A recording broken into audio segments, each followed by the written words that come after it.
Madame, Monsieur, bonsoir. Bienvenue à Métro News. D'ores et déjà, excellente semaine d'information sur Métropole. À la une de ce lundi 20 avril, les foyers de tension demeurent actifs tant dans la capitale que dans le sud-est du pays. Des affrontements armés entre bandits ont contraint des habitants de la plaine du cul-de-sac à fuir leur domicile. Parallèlement, des opérations de la PNH ce week-end ont mis hors d'état de nuire des membres de gangs au centre-ville de Port-au-Prince. La compagnie aérienne Sunrise Airways annonce la suspension de l'ensemble de ses vols à destination et en provenance de Port-au-Prince pour la journée du 20 avril 2026. Cette décision est motivée par la dégradation des conditions de sécurité constatées dans le périmètre de l'aéroport international Toussaint Louverture.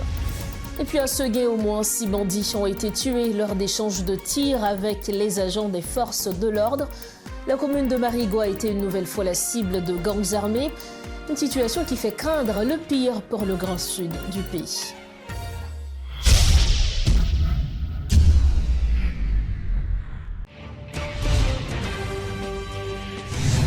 Bienvenue au développement des titres de l'actualité. Une opération de la police nationale a viré à l'affrontement armé dimanche après-midi dans le centre-ville de Port-au-Prince.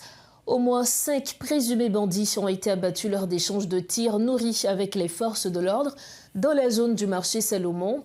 Selon des sources policières, l'intervention visait à démanteler une cellule de gang active entre la rue Camo et la rue Elvague. Une situation de forte tension paralyse la zone nord de la capitale depuis ce week-end. Des centaines de familles fuient actuellement leur domicile dans le secteur de Sarthe, particulièrement aux abords de l'école Foyer Divin, située derrière l'aéroport international Toussaint Louverture. Depuis le samedi 18 avril, de violents affrontements opposent des gangs lourdement armés de la coalition Vivre Ensemble. Les hostilités concentrées de la plaine du cul-de-sac et à Duvivier visent le contrôle de points de péage. La proximité des combats avec le périmètre de l'aéroport a forcé la compagnie Sunrise Airways à suspendre l'intégralité de ses vols ce lundi. Bien qu'aucun bilan officiel ne soit disponible, des témoins rapportent plusieurs victimes civiles touchées par des balles perdues. Comme on le disait en titre, les forces de l'ordre ont repoussé ce lundi une attaque menée par des membres de la coalition de gangs Vivre Ensemble, dont la localité de Seguin. L'affrontement s'est soldé par la neutralisation de plusieurs assaillants. Au moins 6 bandits ont été abattus. Aucun blessé n'est à déplorer dans les rangs de la police. Le policier Lionel Lazare, originaire du Sud-Est, est avec nous via Zoom pour en parler. Lionel Lazare, bonsoir, bienvenue sous Métropole. Merci pour disponibilité. Bonsoir Rose, bonsoir toutes les auditeurs, auditrices et Télémétropole. Seguin, avec département sud-est, qui d'ailleurs, dans le département sud-est, c'est cible gang armé depuis quelques temps déjà. Et jeudi, lundi 20 avril, il y a au moins une dizaine de bandits qui tombaient dans l'affrontement avec la police dans Seguin.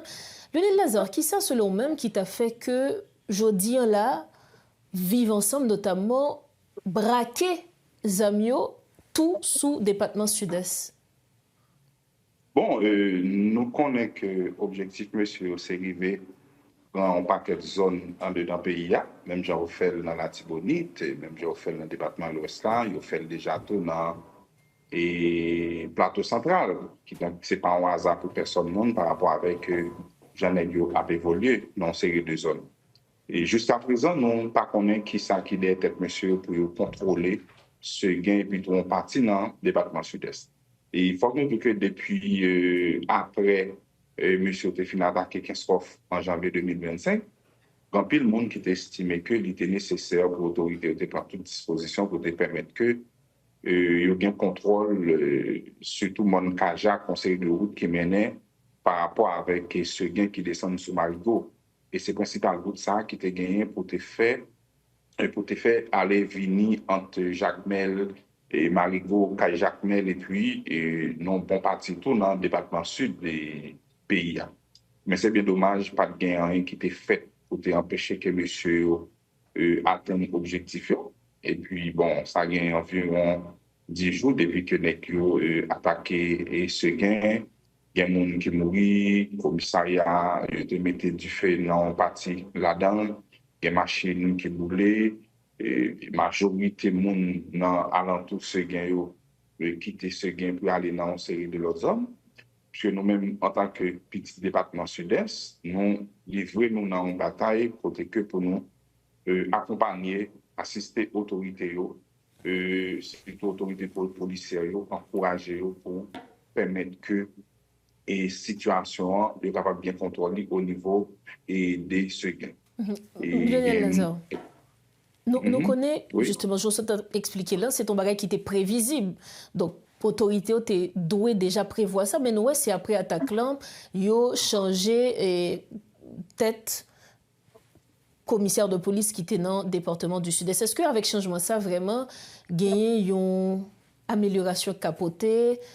Changement ça, est-ce que l'IC a fait que toute action que gang armé a fait là, il a campé?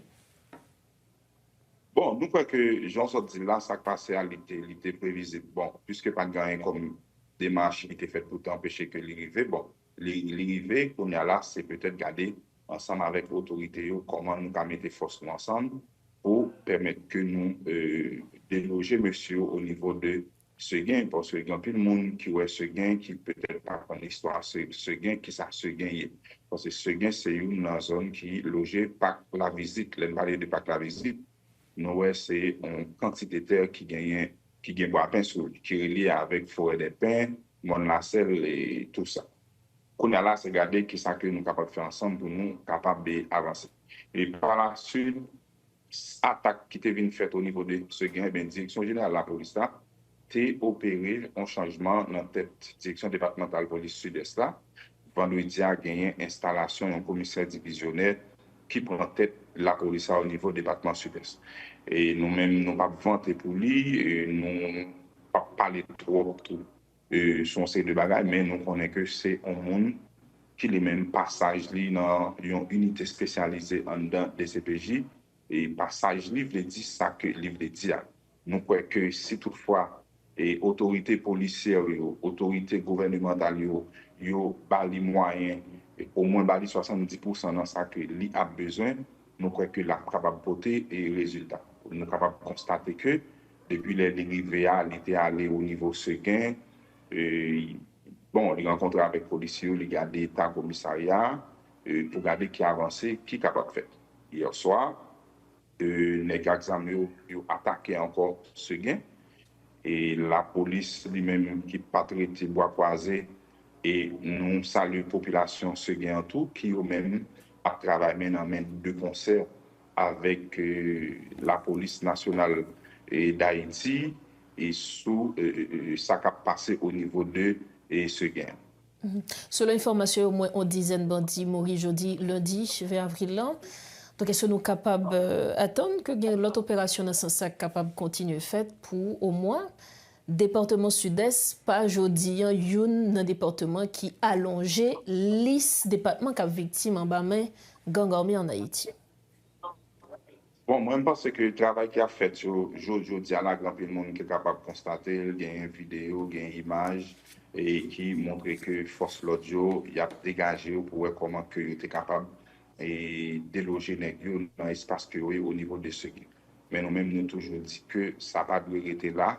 Il faut qu'il y ait plus de renfort qui a le jeune monsieur, il faut qu'il y ait plus d'encadrement, il faut qu'il y ait tout en synergie qui est développée entre l'armée d'Haïti et plutôt Direction générale de la police nationale d'Haïti, puisque si on directeur départemental ministère de la Défense, on directeur départemental adjoint ministère de la Défense dans le département sud-est, et pour qui ça tout pas gagner une centaine de militaires au niveau du département sud-est. Et donc, nous voyons que si tu gagnes une quantité de militaires dans le département sud-est, qui donc nous croyons que il y a une grosse force qui t'a dégagé entre la police et l'armée. Nous croyons que peut-être l'attaque que mon Seguin a subi là hier soir, arrivé matin, yo doit pas subir. Et ça fait que nous-mêmes, en tant que citoyens, non seulement nous qui dans sécurité tout petit département sud-est, faut grand pile l'effort qui fait pour empêcher que le département sud-est. Parce que c'est toutefois que nous perdons Seguin qui sont zones stratégiques que parce que Seguin, c'est dans hauteur que lié. le où ce gain là ou contrôler et Marigot ou contrôler Péredo ou contrôler en partie tout dans commune et Belance. Ça fait que nous souhaitons que une synergie qui dégagée entre directeur général de la police là avec ministre de la Défense là, ancien directeur général de la police là, monsieur Mario-André Sol, pour garder qui coûte main que est capable de dans voie militaire en l'air pour aller aider la police nationale d'Haïti qui déjà gagné plusieurs unités spécialisées qui eux-mêmes a gardé à gourmet pour capable mettre monsieur Gangio dans une situation difficile. Ensuite tout permettre que nous ayons contrôle tête mon Kajak tête mon Kajak avec une zone qui est Soussaï parce que c'est sinon pas bloquer monsieur cap monter au niveau de mon Kajak, il y a toujours jeune capable jeune renfort. Faut que nous stopper question renfort et côté que il et stopper c'est au niveau de Kajak qui doit gagner une belle équipe qui peut mettre camper pour empêcher que les gens capable progresser, capable empêcher joindre un renfort au niveau de ce gain. Lionel Lazare, merci en pile pour précision ça yo côté poté pour nous dans Métro News à Soya. Merci.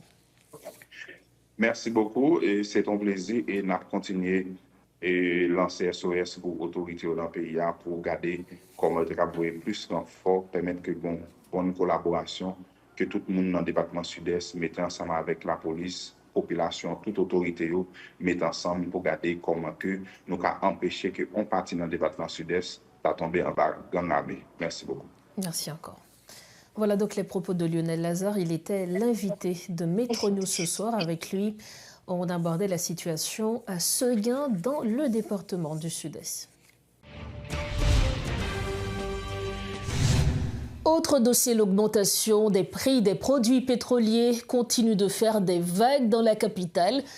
Ce lundi 8 avril, plusieurs groupes de citoyens ont exprimé leur ras-le-bol dans les rues, exigeant la révision du salaire minimum ainsi que la baisse du prix du carburant.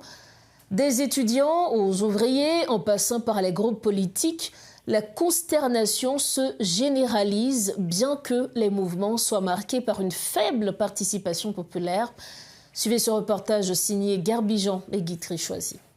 Après avoir observé une trêve pour laisser aux autorités le temps de réagir, les syndicalistes de la sous-traitance qui avaient fixé un ultimatum à ce lundi constatent l'immobilisme du gouvernement. Alors que les prix du carburant restent élevés et que le salaire minimum n'a pas progressé d'un centime, des étudiants de l'Université d'État prennent désormais le relais devant la ville d'accueil. C'est pour nous capables de demander ensemble avec Fizemé pour capable descendre le gaz là et puis monter le salaire minimum là. Parce que aujourd'hui nous connaissons les prix gaz là même monter qui est ensemble et de problèmes nous capables de causer parce que nous avons un pays presque majorité c'est malheureux, nous mêmes qui sommes étudiants, nous c'est petits malheureux.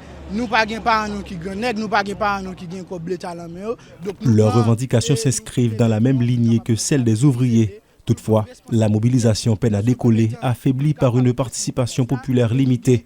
Selon ces étudiants, l'insécurité galopante constitue un frein majeur, paralysant toute velléité de rassemblement de masse. Longtemps, chaque zone a fait une mobilisation par eux. La zone même avec toute zone, question de territoire perdu, tout ça a une cause que mobilisation va faire gens que eux-mêmes ont fait.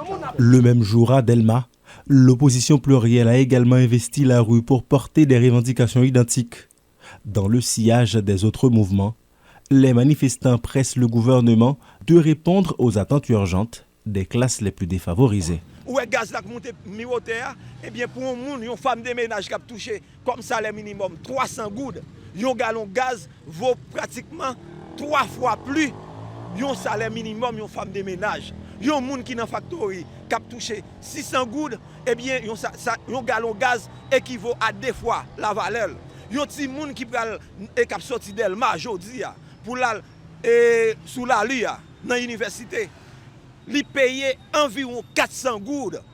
Imaginez, ou gen maman qui travaille dans la factory, qui a touché 600 goudes pour déplacement, li déjà mobilisé 400 goudes, et bien petit li a encore a mobilisé 400 goudes, eh bien, qui sont mandés pour le faire là? Nous avons adressé nous avec toutes jeunes, pareil nous, pour nous venir une nouvelle classe politique qui vous prend des peuple ça en considération.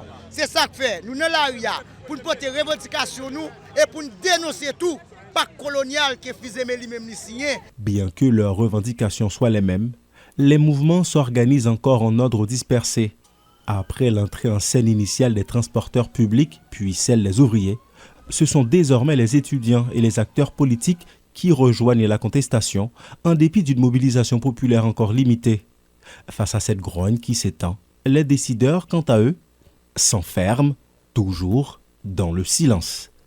De retour comme directeur exécutif du Conseil électoral provisoire, Uder Antoine a été installé ce lundi lors d'une cérémonie tenue au local de l'institution électorale.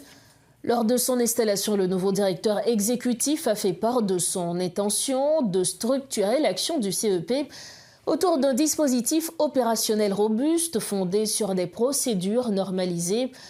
De son côté, le président du Conseil électoral, Jacques Desrosiers, souligne que ce changement vise à renforcer les démarches en vue de rendre possibles les prochaines joutes dans le pays. C'est un compte-rendu de Richie Fortuné. Alors que le doute s'amplifie depuis la mise à l'arrêt du processus électoral, le CEP a présenté son tout nouveau directeur exécutif ce lundi. Déjà en poste entre 2016 et 2019, Uder Antoine fait son retour au sein de l'institution électorale.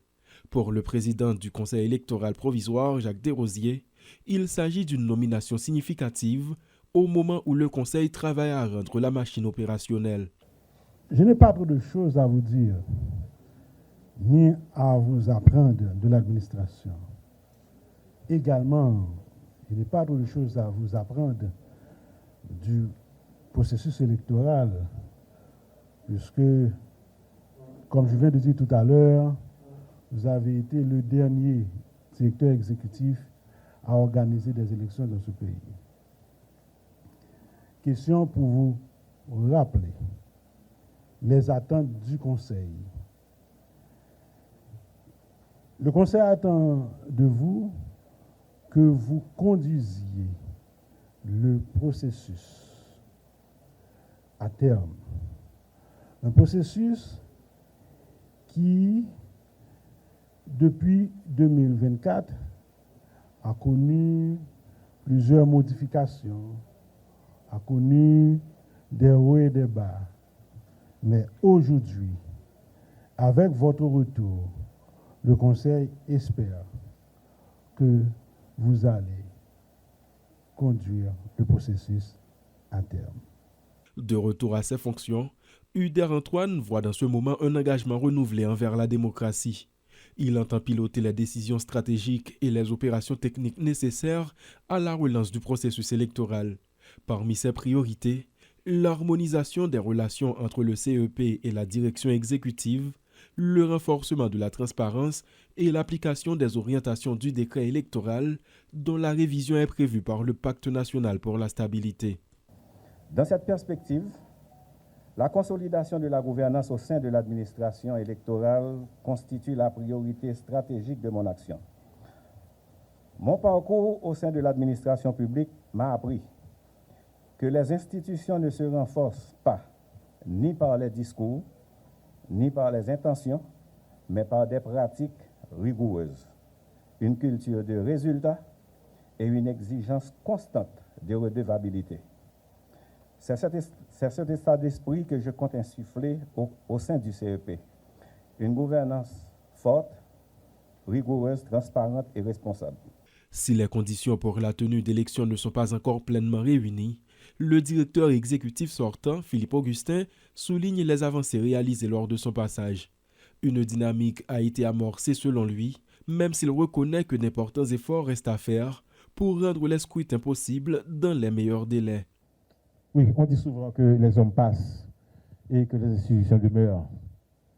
Les problèmes, eux, ne passent pas. Et si on ne les adresse pas correctement, ils finiront par s'installer durablement.